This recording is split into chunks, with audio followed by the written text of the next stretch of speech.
We've all gone through a lot over the past 2.5 years as the pendulum has swung from everyone being socially active to lockdown and back again.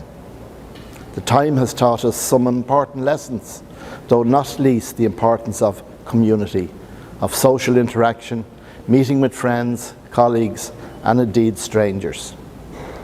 Community broadens our horizons, creates the opportunities, and grounds us in what is truly important, the values that make us the people we are. In 2021, Meath County Council secured funding from the Department of Rural and Community Development to deliver a performance event to record that period, to provide a future cause for community to come back together and simply enjoy a shared experience. This is that event, recorded in the historic Rathkenny Hall, home of the Revels, and the stage for show bands and performances over the last 70 years. It's a venue with a legacy, and we hope that you enjoy the evening, the chat with friends, old and new, while you watch this with an audience across the country. Hopefully, with a better future ahead of us now, we don't lose the sense of community spirit and openness and oneness that the effort to battle COVID engendered.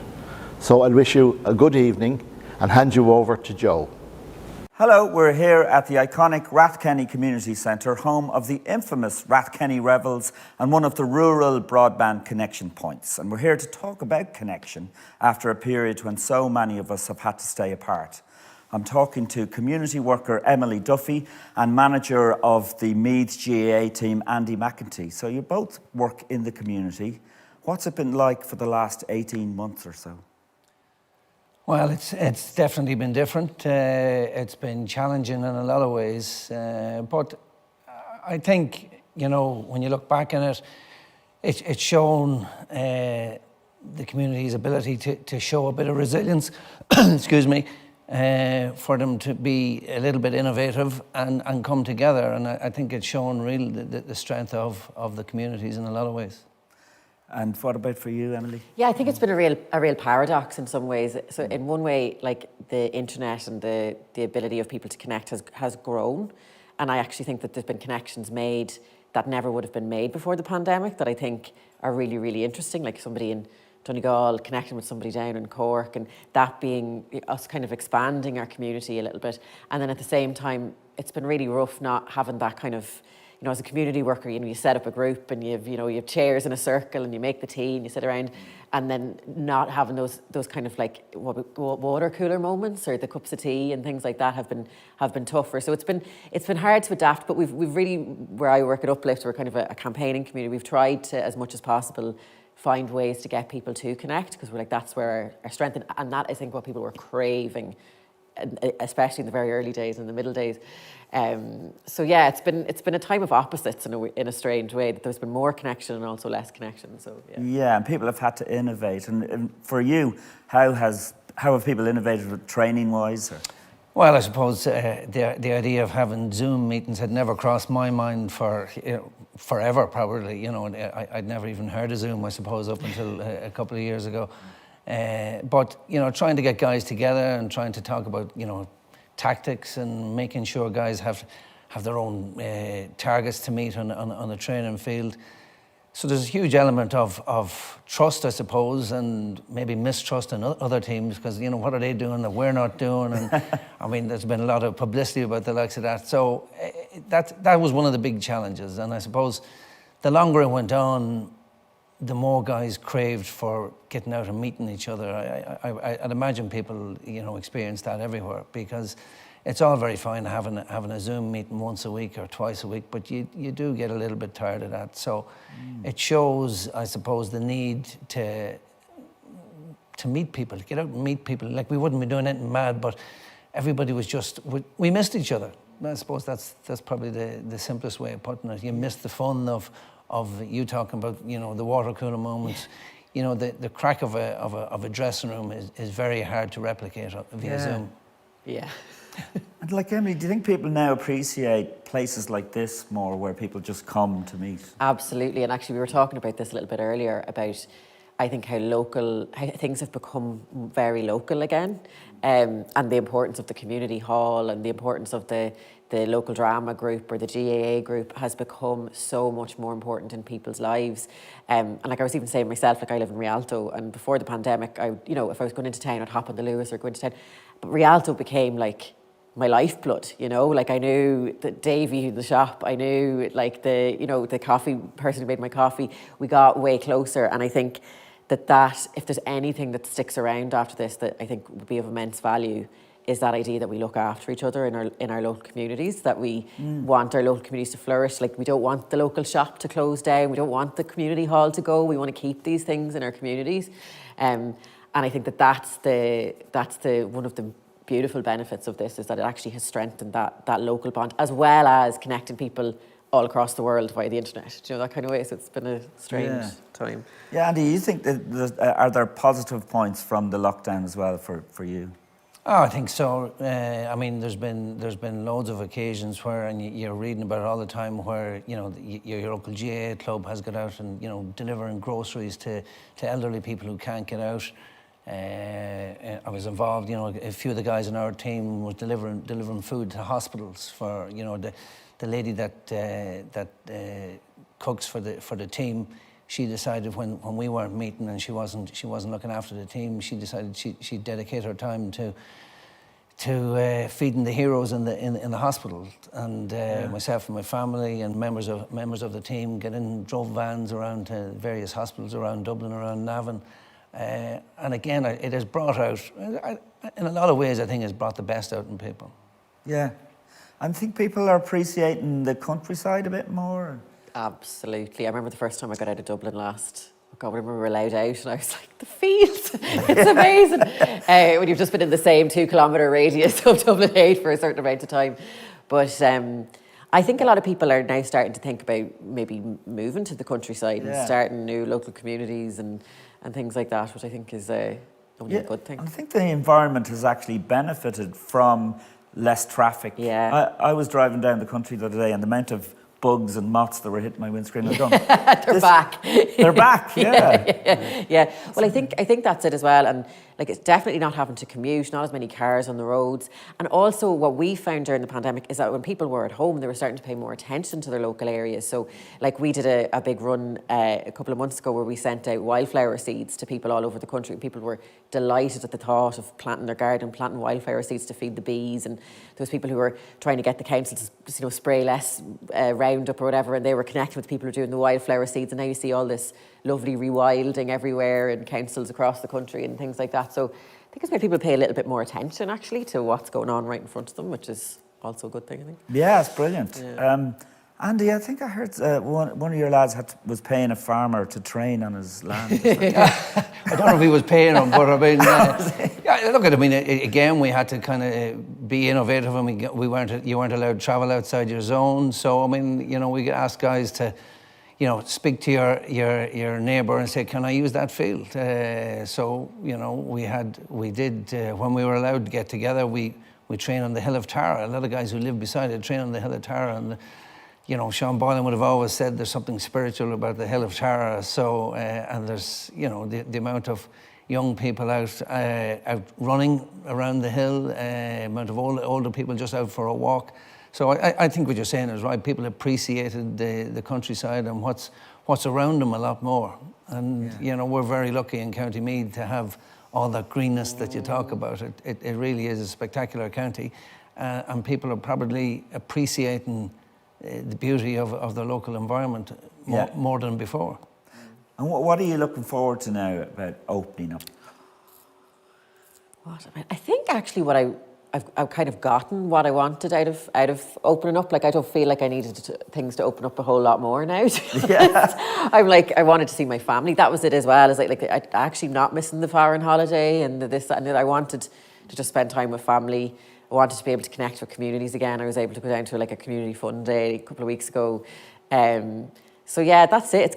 It's connection, and I think like the the value, I feel way more value now in the connections that I have. And so like even just every cup of coffee or every whatever is just that little bit more special, I think. And so it's simple, it's actually simple things. It's not the big things at all, yeah. It's almost like the opposite of the Celtic Tiger kind of attitude. Yes, we're going back in time, if you like. I mean, I'd agree with what you're saying there. We just, I think people are appreciating. I'm going to local club matches now, and people are just appreciating. It doesn't have to be in Croke Park. It doesn't have to be an inter-county game. When you go and see the local junior D team playing, you know, your neighbours, and you still have that rivalry and the little bit of aggro that goes with local club matches. But I think people have missed that. It's you hear people talking about the pub. I'd love to go back to the pub. Well, it's not necessarily for the drink. I think it's for the community aspect, for meeting people and sitting down and having a chat and just enjoying each other's company. Yeah, it is, definitely. But also, I think, Emily, you were saying people did make connections from different parts of the country, and that helps with what you're involved with, the activism and kind of social change things. I think there was two things that happened, I think, that were really interesting in the last 18 months around social change. One is that people could become connected to people who they never would have thought were facing the same issues as they are, you know. So like, there's no GP in a local community down in a small town in Kerry. Well, there might be somebody in Galway who managed to get a GP service in, or things like that. And so what we said was we were going to connect people who were kind of looking for these struggles, like kind of looking at these struggles, and maybe people who are fighting to get a primary mental health care centre in their local area or things like that. And what we were able to do, because people were more online, so before trying to get people to show up to a Zoom meeting was impossible. And, you know, we're all over the country. We were like, well, if we have, you know, full community meetings, it'll have to be in Athlone or somewhere like that, you know. Whereas people got online, were able to connect. We actually held one of the largest demonstrations. We did an online protest of 600 people on Zoom. It was around the time of the Debenhams workers. And so people, I think, engaged with issues that were affecting them more, and also connected more with people all over the world and as all over Ireland, to kind of share stories and strategies for social change, which I think was incredible. And I think that a lot of that's going to stick around now. So, like, ask any community worker actors, all the meetings, your trapes, and I'm sure GA as well, you're going from Billy to Jack for meetings. Whereas, like, some of it is going to stick around where we all can go on Zoom and have the chat, and then, you know, meet up at a different time for social stuff. So, I think it's been really great for that. It's been tough, though, I think, maybe, Andy, for funding, because people couldn't have events where they could create funding for their club or whatever. Yeah, I mean, I think clubs and county boards indeed have really struggled on that front. I know from talking to the guys on the Meath County board, you know, they get, you know, they need people going to matches. That's where they get the money to run, you know, everything that they're trying to do at the moment, and that's a struggle. Now, you know, the government has helped out to a large degree on you know, with regard to county boards, but small clubs find it difficult, and the importance of small rural clubs like Rathkenny here and where I came from in Norbury, you know, they're going to find it difficult over the next number of years rather to keep it going because of lack of funding. Well, hopefully, though, people will be so happy to get back out again that places like this will just be jam-packed for the next few years. Yeah, I mean, I've been here as a kid watching the Rathkenny Revels, and I'm amazed how different it looked when I was that side. It was huge, and the place was jammed, and there was a great buzz about the place. And now I come back in here, and maybe I've got bigger, but it seems so small. But how important is it to keep communities together? And I think somebody was saying earlier on, the Revels have been going since the 1960s, is that right? Yeah. I don't know. Yeah, I think so. That, yeah. So, I mean, you know, what a fantastic organisation, and I think it'd be hugely important to really keep hubs like this going for small communities. And I think you talked about it earlier on, the idea of people moving out from Dublin to areas like this. I mean, what are we? We're only an hour from Dublin, as the saying goes. But I think people will appreciate, you know, if they can live in the countryside, and maybe, okay, you have to go into Dublin for maybe 2 days a week, whatever. this can be done, and it's probably a better quality of life. Definitely a better quality Definitely. of life. Yeah, and I think that's like having places like this. That's a broadband hub. That like it's not just about, you know, rural communities just surviving by themselves, but actually if we can put infrastructure in place that helps communities connect to the wider world, so it's both local and global at the same time, that it's that you can, you know, you can work for, you know, a tech company while, you know, Tash was saying somebody else is studying for their exams or is online looking something up. And I think that that's incredible, that we're not just moving out of the city because the city's too expensive and we can afford rural Ireland, but that rural Ireland is actually has been enriched and supported to actually make it work for people. Yeah, I think that would be great. That'd be brilliant. Yeah. That's a very positive note to end the conversation. Thanks for having the chat. Great. Thank you. Great to be here. Cheers. It's good to be here.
Catherine McEvoy, Jacinta McEvoy, welcome to Rathkenny Hall. Thank you, Joe. So, was community a big influence on your musical development? It was, Joe. I suppose the fact that I was born and reared in Birmingham in the UK, and my parents were both from County Roscommon, both Irish. You know, the Irish community was an important part, I suppose, of our growing up. But particularly then when we discovered traditional Irish music, that was just, I think, the makings of us turning into musicians. Really, really important. And there was the Birmingham Ceilidh Band, as there was a Ceilidh Band in Liverpool. So from that point of view, Birmingham was well known for having traditional musicians, mainly from the west of Ireland. Right. And would you come back here as well to see trad music? Or Oh, absolutely. Well, of course, all our relatives were back here, and my parents always sort of referred to it as going home, even though they had been, married in Birmingham and had their family in Birmingham. But yes, coming home to see relatives, and of course the music. Then most of our activities centred around traditional music. I have one brother, John, who is a super fiddle player. So yeah, for both of us, it was really, really important, the Irish community of traditional musicians. And of course, it has carried through because we have grown up with, now that we are retired, there are a lot of people around our own age playing traditional music, and we are still great friends with them for the last 40, 50 years. So. Right. And Jacinta, you grew up in Ireland, did you? Yeah, I grew up in Dublin, actually, and I suppose I didn't play an instrument till I was in my teens, so it was more singing. I was involved in like church choir and that type of thing, which I really enjoyed. And when I started teaching myself, like I'd have little sort of music groups and singing groups, and we would visit nursing homes and bring the music out to the community. It's very strong. I was teaching in Navan and St. Paul's. So yeah, there's a very strong ethos, probably even more now than when I was growing up. I think there's a big effort to do that. And even like within Coltis, Catherine and myself would have, sort of taught Cayley bands and group Guild. So yeah, I think children now get a better opportunity to be influenced by the community when learning music.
Antoin McGowan, Bernadette McGowan, how are you?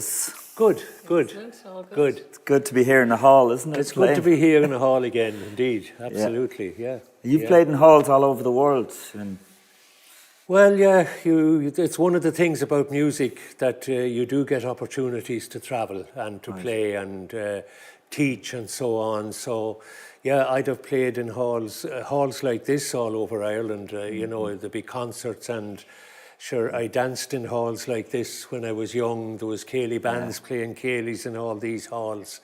And then later years, I'd have got opportunities to travel a good bit around the world, and you play in all kinds of halls, from theatres, sometimes rural halls, depends on where you are, you know.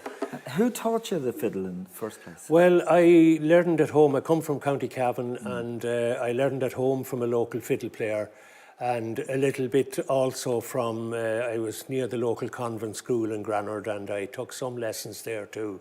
But mainly playing around with the musicians at home. And I think learning music, as I travelled, I was always in the company of musicians, and I think learning is really a lifetime experience. There's no thing, you can talk about who started you, but you know, at any point in the road over 20 years, you're being influenced by somebody else, you know. So it's a long learning and playing. It's a long process. Right. It goes on all the time. Would you have taught Bernadette? I would have, yeah. All my children, they all play. Right. They all play, yeah. So we'd have done that as part of it. I would always have had classes in my home in Ashbourne. We had classes every week. There'd be a number of classes going on. So there were people coming to the house and learning, and my own were getting the music as well. Ah, right. So can you remember a time when you didn't have a fiddle in your hand? Slightly, yes, I can. But it was always around.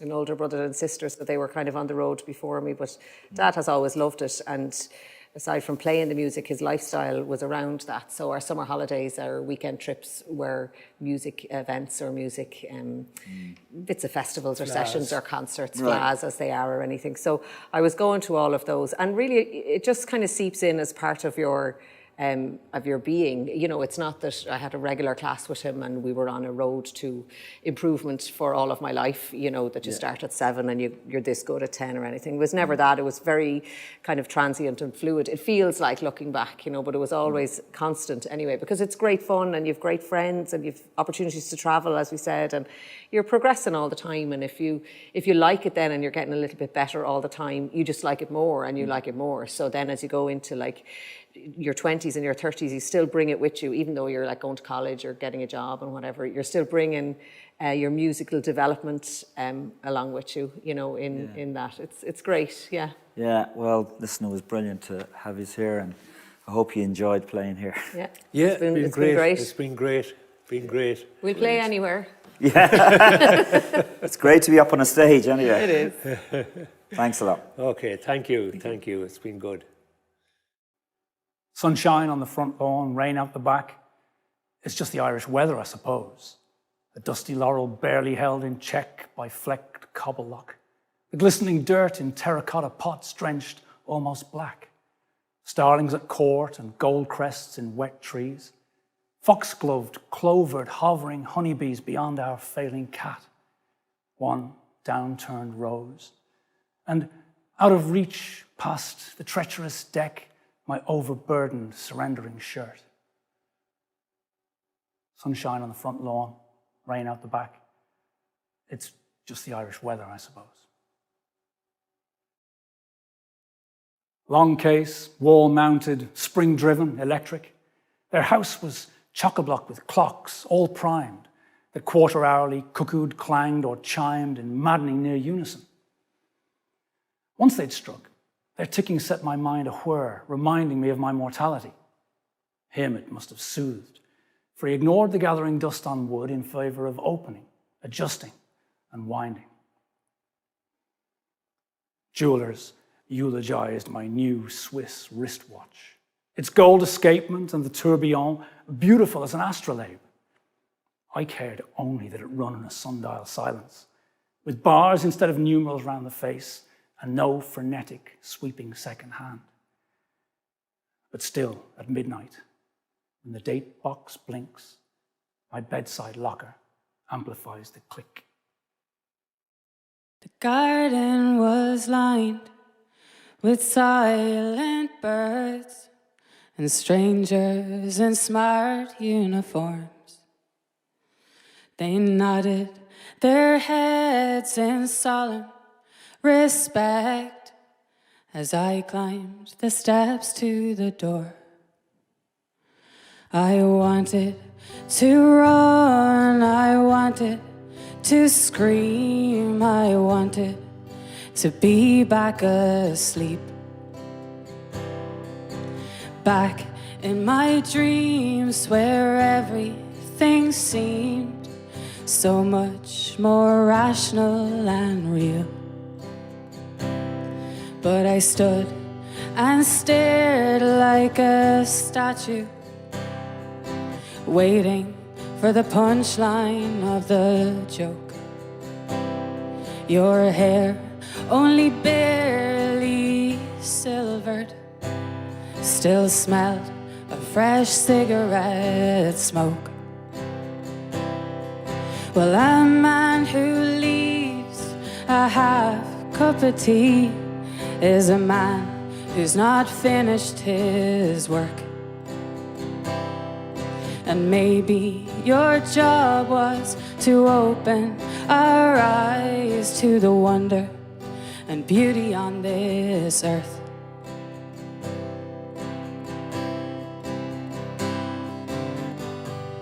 All you were to me, you still are. All you were to me, you still are. If you wanna rest, my love, then I hope it's peaceful.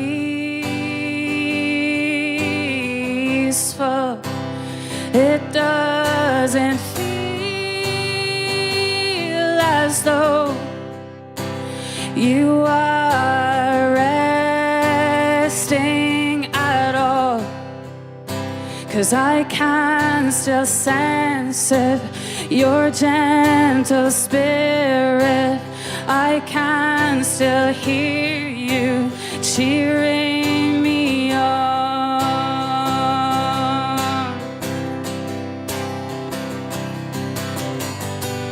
All you were to me, you still are. All you were to me, you still are. All you were to me, you still are. All you were to me, you still are. All you were to me, you still are. All you were to me, you will always be.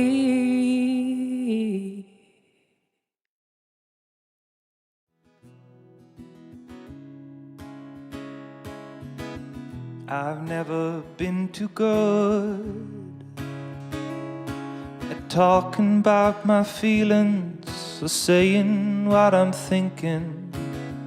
I've never been in love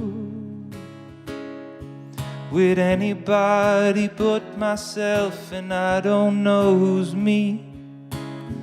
I'm just 1,000 different people at the same time. I never show myself completely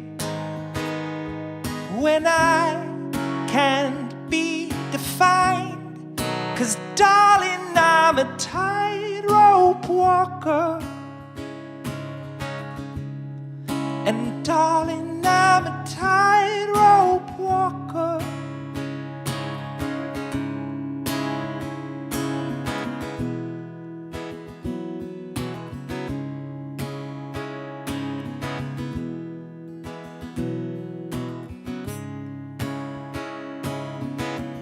I've always been too young to Takes a long time to get old in these shoes. I never did belong to anybody else's club, society, or crew. I'm just 1,000 different people at the same time. I never show myself completely when I can't be defined. 'Cause darling, I'm a tightrope walker. And darling, I'm a tightrope walker. The lines upon the map, the words upon the page, the face behind the mask, the minutes inside the day.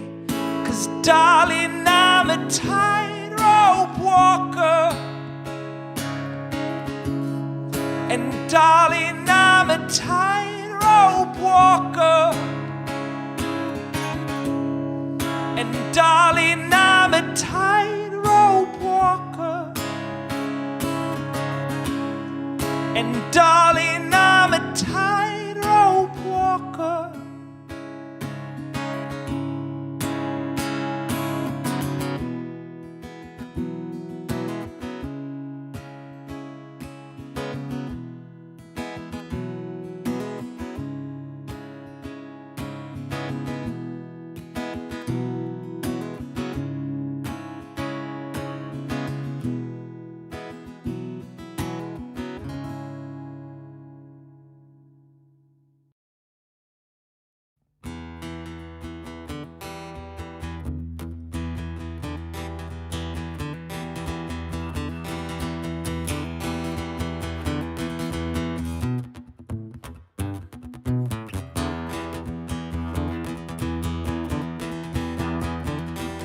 The face that discriminates puts it on with grace and song and takes it off in time for bed. Shoelace that deliberates, murder weapon every second still hangs above your head. Next stop, are we getting off? Next stop, are we getting off? Time stands for the common man. If he talks, take him to the docks and cover him in tar and feather.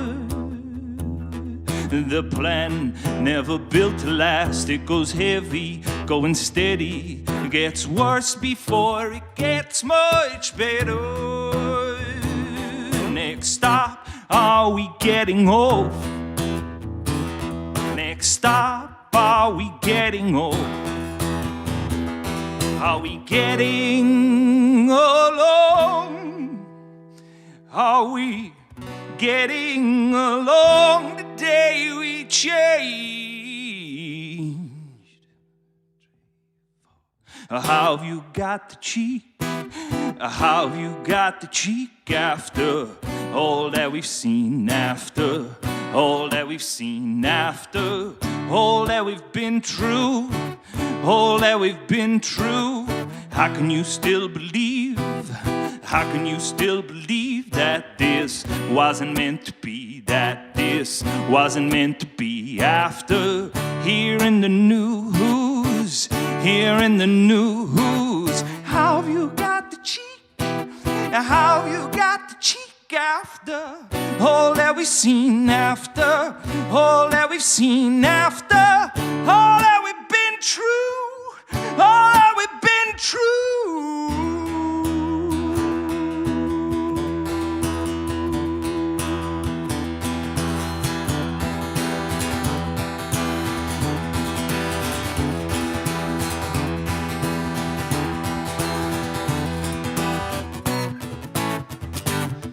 Oh, the man Happiness comes in waves, bowls you over, calls its owner. Come pick me up and let me be. Oh, the silence, what it craves. Chews tobacco, causes hassle, and keeps me on the lock and key. Next up, are we getting old? Next up, are we getting old?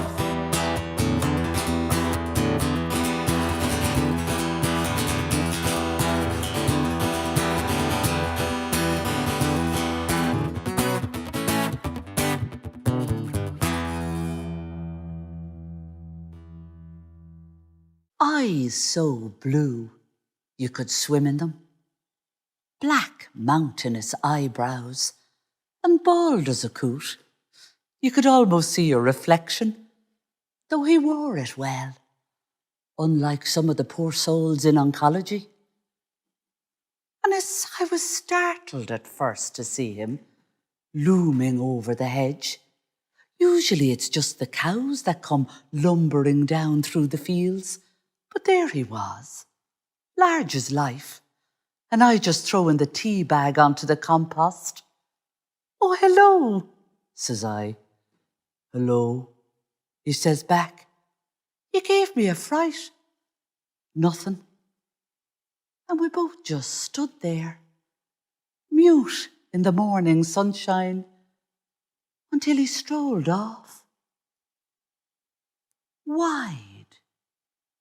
A wide man, in Wellington boots and a fraying jumper. And I thought to myself, isn't it rare that you'd see a man out walking the fields these days? It's rare that you'd see a man out walking the roads. Sure, we all just dart around in our cars or they plod by on a tractor. But this man was a walker. I could see it in him. Such a slow, easy gait, at one with the scutch and the muck, utterly unpolluted by motorisation. And I saw him nearly every morning after. Rain, hail, frost or sunshine, he took to that field, and no coat. Walking the edge, then over the hedge and into the next. A squat man, purposeful, but going nowhere. Who is he? I thought, as I took to giving him a little wave, because he began to feel like company. And it's been a long time since I had company. And then I remembered the black fella on the bicycle. A rare enough event, I can tell you, in rural Meath. And it dawned on me. Is that what they're doing with the cottages over the road? Turning them into a class of a centre, like the ones they're getting all worked up about in Rooski or Oughterard. I thought it was Airbnb they were at, but maybe. And then there he was again, looking over the hedge. And this time, I was just clearing the ground from around my snowdrops and thinking next it'll be the tulips and the daffs, and aren't I lucky to be seeing them after the cancer when, "Hello," he says. "Oh, hello." And then we were stuck all over again. I get all my comfort from the garden since Hugh died, well, that's what I wanted to say. Do you get all your comfort from the fields? But I didn't. "Snowdrops," is all I eventually blurted. But he nodded and smiled. Lovely square white teeth amidst the salmon and pink. And then he was gone again. And I wondered where. I wondered why. So I resolved to introduce myself. Rita, I said the following morning. And we signalled and stumbled and smiled, and eventually we made it to Alex. Alex something is his name. And he's from Albania. Albania. I had to look it up on Google to my shame. Sure, I know little or nothing about Albania. Troubled. A bit like himself. There was some fella, Hoka, apparently, looked to be a bit of a demon, murdered all round him. But that was before the wall came down, and that was before the Balkan War, and sure, Alex must have lived through all of that. He's no spring chicken, not like the rest of them over there. Young families, mostly. African. No. Alex looks to be a bit of a stray. God only knows what would make a man leave all he knows and all he loves at that age, 50 to 55, if he's a day. Where do you get that courage? Where do you get that strength to strike out into life all over again and try your hand at what? Asylum? Extraordinary. I decided that Alex is an extraordinary man. And it made me wonder, what am I doing with my life? What have I done in the 20 years since Hugh died, since...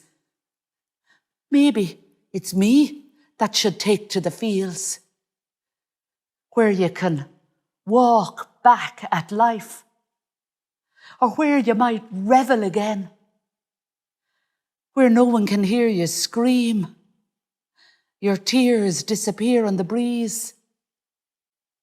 Is that the secret? Is that why Alex has rooted himself out there like a great oak? So the other morning, I put on my own Wellington boots and I went out into that field and I joined him. And he never asked why. Indeed, he barely even acknowledged until I stumbled on the rough ground, and then he took my arm. And he smiled at me with the blue of his eyes.